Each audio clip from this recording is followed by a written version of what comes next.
Assalamualaikum warahmatullahi wabarakatuh. Selamat sore, salam sejahtera untuk kita semua. Mudah-mudahan kita senantiasa selalu dalam lindungan Allah Subhanahu wa taala. Ibu-ibu anggota PKH, pada sore hari ini saya akan menjelaskan tentang eh, memilih cara dan tempat menabung.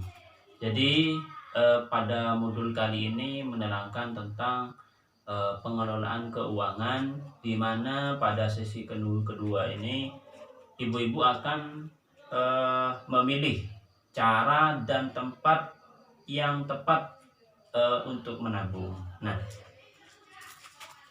dalam materi kali ini perlu kami sampaikan, rutin menabung memang merupakan tantangan berat, apalagi jika tidak memiliki pendapatan tetap. Jadi, ibu-ibu sementara ini anggota PKH mungkin memang pendapatannya belum ada, yang pendapatannya masih belum tetap, terus kemudian ada yang harian lepas, terus ada yang sebagian juga penghasilannya belum tentu, bahkan masih banyak sebagian yang tidak pendapatannya tidak tentu. Nah, di sini ada cara yang tepat untuk memilih tempat untuk menabung, ya. Menabung dengan rutin dapat disesuaikan dengan pola pendapatan kita, yaitu bisa dilakukan harian, mingguan, bulanan, atau musiman, asal langsung disisihkan setiap kali ada pendapatan. Jadi begini Bu, menabung itu memang sangat sulit sekali. Cuma kita harus berupaya untuk tetap berusaha menabung. Menabung tidak harus harian, tidak harus mingguan, tidak harus bulanan. Kunci sukses menabung yaitu bisa menyisihkan uangnya ketika mendapat penghasilan. Itu salah satu. Tapi uang saya tidak cukup, Pak. Bagaimana kalau seperti ini, Pak? Nah, jadi uang itu selamanya tidak akan cukup. Atau kita kalau memang punya uang mungkin merasa uang masih kurang terus. Dapat 1 juta juga keperluannya masih banyak, pengeluarannya juga masih banyak. Nah, mungkin kalau kita setiap mendapat penghasilan kemudian ditabungkan, itu salah satu upaya dengan berusaha untuk menata keuangannya, yaitu dengan cara menabung. Jadi saya simpulkan lagi, saya sampaikan lagi, diusahakan setiap ibu yang suaminya mendapat penghasilan langsung disisihkan. Itu salah satu cara kunci untuk menabung. Yang kedua, nih saya mau tanya kepada ibu-ibu, siapa yang sudah mulai menabung dan biasanya di mana ibu-ibu itu menabung? Di mana, Bu? Oh iya, ada yang menabung di tempat sekolah ibu sebelah. Oh iya, jadi yang ibu sebelah ini Bu Siti di mana, Bu? Di sekolah. Oh, di sekolah juga. Jadi menabung menabung di tempat anak sekolah. Ibu Suliati, di mana Ibu Suliati? Oh iya, Ibu Suliati menabungnya di koperasi. Jadi kemudian mengapa memilih tempat-tempat itu untuk menabung? Saya coba tanya lagi ke Ibu Suliati, kenapa Bu jenengan menabungnya di sekolah? Oh iya, bagus. Jadi kalau nabung di sekolah tidak ada potongan. Terus kemudian apalagi Bu? Tidak ada ketentuan setorannya. apalagi Bu, tidak ada potongan bunga, ya itu salah satu tempat menabung yang bagus. Jadi kita perlu mengetahui kelebihan dan kekurangan tempat-tempat menabung agar bisa mendapatkan berbagai keuntungan. Intinya, ketika kita mau memilih tempat untuk menabung, harus melihat dulu kriteria apa kelebihan dan kekurangannya.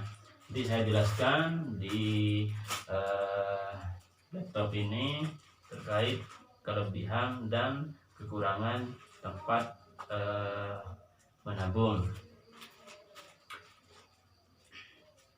Selanjutnya kami jelaskan kelebihan dan kekurangan aneka tempat menabung. Perhatikan ibu-ibu ya, saya jelaskan di sini. Perhatikan ibu-ibu ya, di sini kami jelaskan tempat menabung di mana ada kelebihan dan kekurangannya masing-masing. Yang pertama, ibu bisa menabungnya di bank. Ini ya, di bank. Apa sih kelebihan dari di bank itu? Nah, berikut. Kalau di bank itu umumnya bank itu berada di pusat kecamatan. Jadi kalau di pedesaan mungkin jarang ya ada bank, jadi kemungkinan pusatnya di kecamatan. Jadi barangkali itu kekurangan ketika ibu mau menabung di bank. Setoran harus rutin, tidak ya kalau di bank. Terus kemudian bisa diambil sewaktu-waktu, itu kalau di bank juga bisa diambil kapan saja. Ada biaya administrasi, ya betul. Jadi kalau misal di bank itu biasanya ada biaya administrasi, misal pembuatan ATM atau apa dan lain-lain. Selanjutnya mendapat bunga. Nah, biasanya kalau misal tabungannya lumayan besar ya pasti ada akumulasi bunga ya. Terus kemudian ada resiko dicuri, tidak. Jadi kalau di bank itu ya pasti aman. Di ibu-ibu barangkali mau menabung di bank ya kelebihannya di situ. Jadi tidak bakal dicuri orang, nggak bakalan ada pencuri ya, atau uang kita aman di situ. Yang kedua di koperasi. Nah, di sini lokasinya bisa dijangkau ya, di pedesaan itu pasti ada, tidak harus di pusat kecamatan. Jadi untuk koperasi seperti itu. Terus setoran harus rutin ya, ada simpanan wajib per bulannya kalau di koperasi. Terus juga bisa diambil sewaktu-waktu. Jadi kapan saja bisa diambil ya Bu. Terus ada biaya administrasi dan mendapatkan bunga. Ya ini sama seperti yang di bank. Terus selanjutnya ada risiko dicuri, umumnya sudah berbadan hukum. Jadi masih aman ya. Selanjutnya ibu yang mau nabung di kelompok simpan pinjam itu juga lokasinya mudah dijangkau ya, lokasinya mudah dijangkau ini.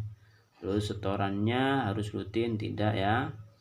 Untuk bisa diambil sewaktu-waktu ya bisa, ada administrasinya juga, namun tidak ada bunga ya di sini.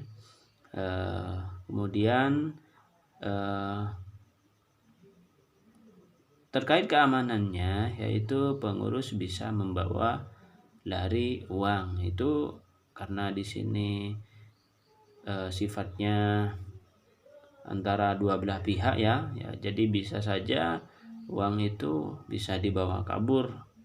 Terus yang nomor 4 ini adalah arisan. Jadi Bapak Ibu anggota keluarga penerima manfaat barangkali ada yang pernah ikut arisan, ya ini ya lokasinya mudah dijangkau, terus kemudian setorannya harus rutin, dan juga yang pengelolanya pun juga bisa membawa uang tersebut. Jadi terkait keamanannya lebih aman di bank seperti itu. Ya, itu salah satu kekurangan dan kelebihannya masing-masing. Kemudian sekolah anak. Nah, jadi barangkali anak ibu ada yang punjang sekolah di sekolah dasar atau sekolah menengah, di situ mudah dijangkau ya. Terus kemudian umumnya hanya bisa diambil di akhir semester. Jadi mungkin tabungannya itu biasanya diberikan bersamaan di akhir semester. Selanjutnya tidak ada biaya administrasi, juga tidak ada bunga. Nah, di situ ya. Dan yang terakhir di sini adalah rumah atau celengan. Jadi barangkali ibu mau menabung, apa kelebihannya? Yaitu mudah dijangkau. Kemudian kalau di celengan itu bisa diambil suatu waktu juga ya. Nah, ada resiko terkait dengan resiko dicuri orang ya. Jadi kalau misal celengannya itu diambil orang ya, atau dicuri, ya bisa saja itu terjadi. Ya mungkin hanya itu ya yang perlu saya sampaikan terkait kelebihan dan kekurangan ketika ibu mau menabung uangnya. Baik, terima kasih atas perhatiannya ibu-ibu. Jadi sudah kami jelaskan tempat meminjam uang itu di mana, dan kelebihan dan kekurangannya itu sudah ada semua. Nah, di sini cara dan tempat menabung, jadi ibu-ibu sudah paham di mana yang paling bagus tempat menabung. Intinya perlu kami simpulkan kepada ibu-ibu, setiap tempat menabung itu memiliki kelebihan dan kekurangan.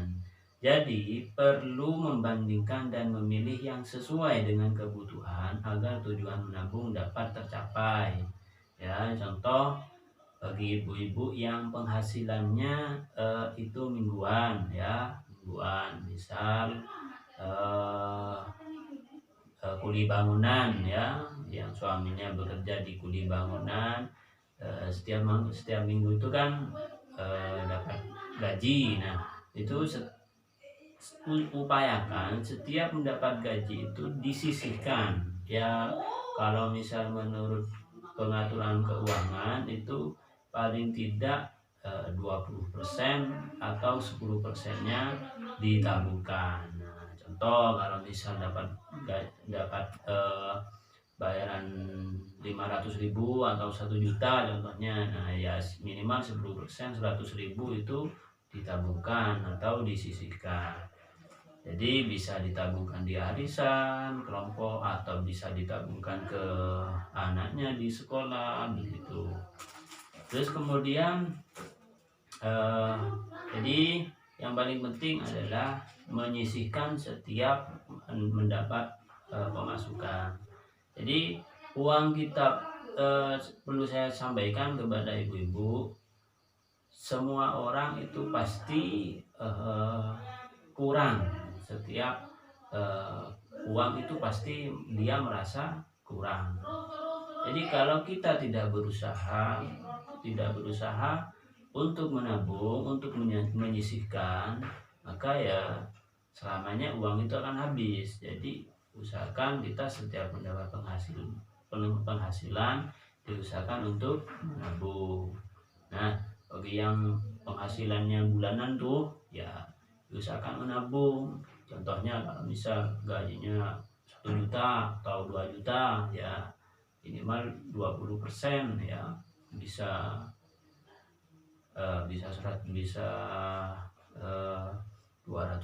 atau 250.000 itu bagus tuh ya. Jadi diusahakan setiap pemasukan itu menabung dan menyisihkan untuk modal usaha. Jadi mungkin hanya itu yang dapat kami sampaikan. Kurang lebihnya mohon maaf. Wassalamualaikum warahmatullahi wabarakatuh.